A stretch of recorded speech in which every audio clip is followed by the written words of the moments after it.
Assalamualaikum warahmatullahi wabarakatuh. Alhamdulillahi rabbil alamin. Allahumma salli ala Sayyidina Muhammad wa ala ali Sayyidina Muhammad. Rabbi srah li sadri wa yassir li amri wahlul 'uqdatam min lisani yafqahu qawli.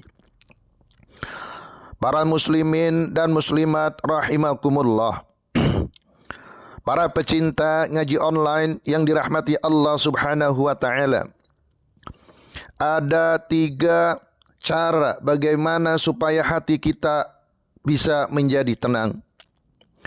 Hal ini jawabannya langsung Allah sampaikan di dalam firman-Nya di surat Ar-Ra'd ayat 28. Allah Subhanahu wa ta'ala berfirman yang artinya orang-orang yang beriman itu dan hati mereka menjadi tenang dengan mengingat Allah, zikrullah. Ingatlah, hanya dengan berzikir kepada Allah Subhanahu wa ta'ala, hanya dengan mengingat Allah Subhanahu wa ta'ala, hatimu akan menjadi tenang. Sampai nanti rumusnya ada 3 agar kita mendapatkan ketenangan hati. Apa itu? 1, meyakini perjumpaan dengan Allah Subhanahu wa ta'ala. Teman-teman semuanya, hidup di dunia ini enggak akan lama, sementara. Semuanya sementara. Terus untuk apa kita gelisah dengan sementara ini? Orang yang akan tenang, dia tahu tujuannya. Kalau ada lika-liku yang datang di dunia, itu sementara. Maka mohon maaf teman-teman semuanya, yang lagi di atas jangan sombong, yang lagi di bawah jangan putus asa.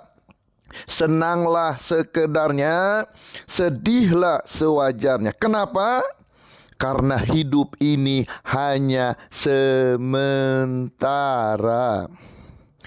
Kita yakin berjumpa dengan Allah Subhanahu wa ta'ala. Ya Allah, kalau dengan cara ini adalah caraku untuk bisa berjumpa denganmu, untuk bisa menemukan nikmat bersama dengan dirimu, bisa nangis di sepertiga malam. Tenang, semua baik-baik saja. Yang penting hidup kita tahu tujuannya. Berjumpa dengan siapa? Allah Subhanahu wa ta'ala. Teman-teman semuanya, hidup di dunia ini tidak lama. Besok lusa kita akan ketemu dengan jadwal yang pasti, namanya kematian. Semua pasti akan mati. Setelah mati manusia masuk ke alam yang berikutnya, namanya alam apa? Alam kubur. Akan kita datangi, alam kiamat akan kita jumpai. Setelah itu dibangkitkan yaumul ba'ts. Setelah itu dikumpulkan yaumul mahsyar. Setelah itu ditimbang yaumul mizan. Setelah itu dihitung yaumul hisab. Setelah itu diberikan pertolongan yaumus syafa'ah. Setelah itu diperjalankan yaumus sirat. Baru kemudian Allah tentukan surga dan nerakanya. Ternyata selama ini kita yang sibuk dengan dunia salah. Kenapa? Karena bukan itu tujuan kita. Jadi kalau ada yang datang, ada yang pergi, ada yang menyakiti, ada yang mengkhianati, itu biasa aja. Karena ini bagian lika-liku kehidupan, skenario dari Allah, agar kita bisa berjumpa Allah Subhanahu wa ta'ala. Maka rumus yang kedua, menerima ketentuan dari Allah. Kalau hati mau tenang, belajar ridha, belajar menerima ketentuan Allah.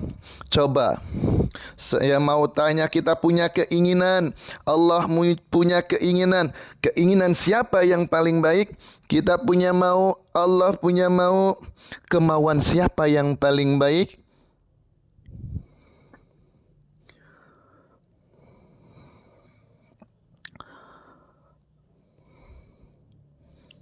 Kenapa teman-teman selalu ngotot?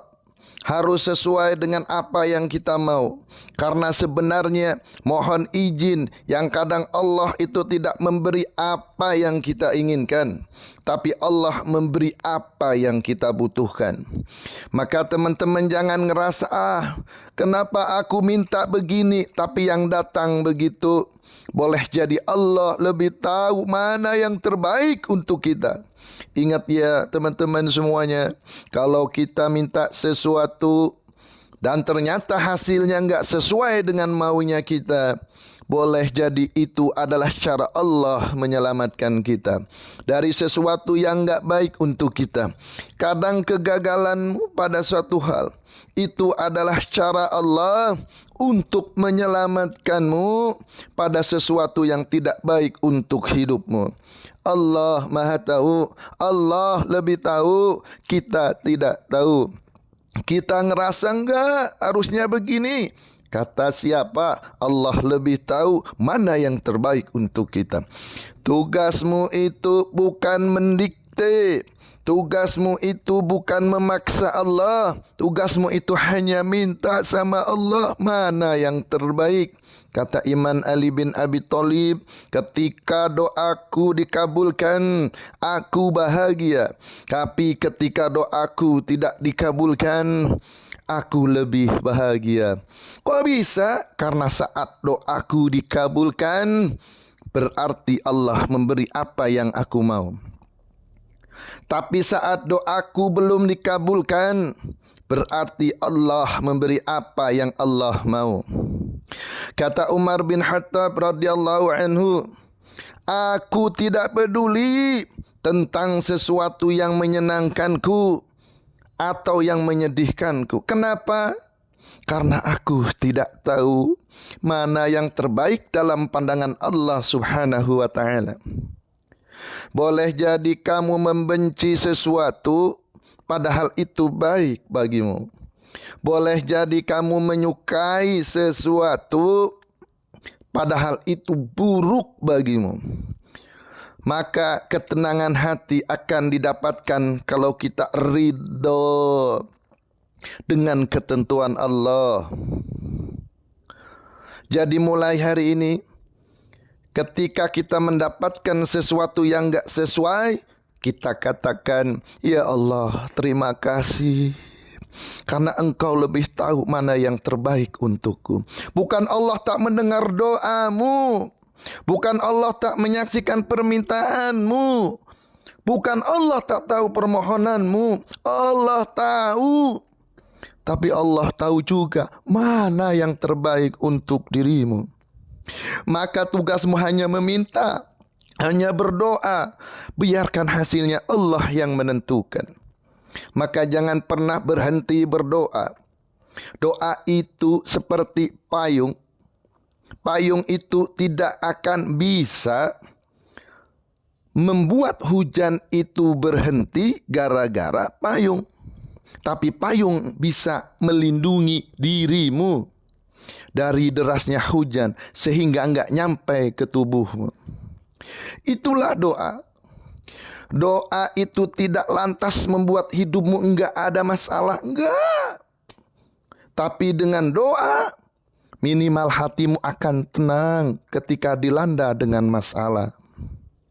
Maka teman-teman semuanya, siapapun yang hari ini ngerasa bahwa aku tuh berat banget hidup ini, aku tuh ngerasa hopeless banget dengan harapan yang aku minta, jangan khawatir, yang ada doa kekuatan. Jika doamu belum dikabulkan di waktu yang cepat, maka pasti Allah akan dikabulkan di waktu yang tepat. Maka rumus yang kedua, agar hati tenang, ridha menerima ketentuan Allah. Dan yang ketiga, merasa cukup dengan pemberian Allah. Teman-teman semuanya, apakah ada yang kurang yang Allah berikan kepada kita? Demi Allah, tidak ada yang kurang. Allahul Kahfi, Rabbunal Kahfi. Allah itu maha mencukupkan aku. Dan Allah adalah Tuhan yang paling mencukupkan aku. Tidak ada yang kurang yang Allah berikan kepada kita. Yang kurang siapa? Yang kurang kita saja. Dikasih nikmat, kurang syukur. Dikasih ujian, kurang sabar. Ketika beramal, kurang ikhlas. Ketika ada takdir, kurang ridha. Teman-teman semuanya, jangan minta banyak, karena yang banyak belum tentu cukup. Tapi mintalah cukup. Enggak usah khawatir dengan hidup sekarang. Ada penyakit yang kadang-kadang jadi enggak bikin hidup kita bahagia. Apa penyakit itu? Ada dua. Satu insecure, dua overthinking. Apa itu insecure? Merasa rendah diri. Teman-teman semuanya, jangan rendah diri dengan hidup ini.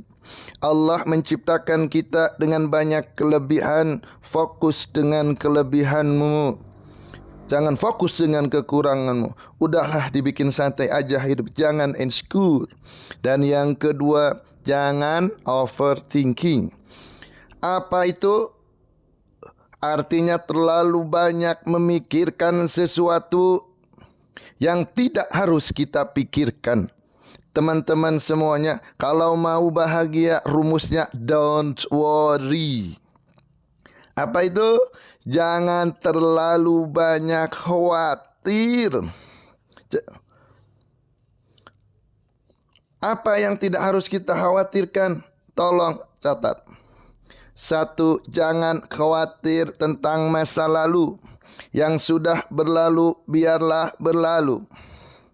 Yang sudah lewat, biarlah lewat. Betul? Teman-teman semuanya, orang yang tidak akan bahagia, apa dan siapa mereka? Orang yang menghadirkan masa lalunya untuk hidup masa kini. Udah teman-teman semuanya, jangan khawatir dengan masa lalu. Yang lalu biarlah berlalu. Yang kedua, jangan terlalu cemas dengan masa depan. Ngapain mikirin yang belum tentu terjadi? Kita kadang-kadang mikir, nanti gimana? Jangan terlalu khawatir dengan masa depan. Dan yang terakhir, jangan terlalu khawatir dengan penilaian manusia. Kita itu tidak dituntut untuk lebih baik dari orang lain. Kita hanya dituntut untuk lebih baik dari kita yang sebelumnya. Teman-teman semuanya, kita enggak akan bisa menyenangkan semua orang. Pasti akan ada aja orang yang enggak suka sama kita. Udah berbuat baik aja, masih ada yang enggak suka sama kita. Terus gimana? Belajarlah dari matahari yang setiap pagi selalu menampilkan yang terindah, walaupun banyak orang yang melewatkannya. Sibuk aja dengan kebaikan-kebaikan kita, dan kita yakin setiap kebaikan pasti balasannya adalah kebaikan.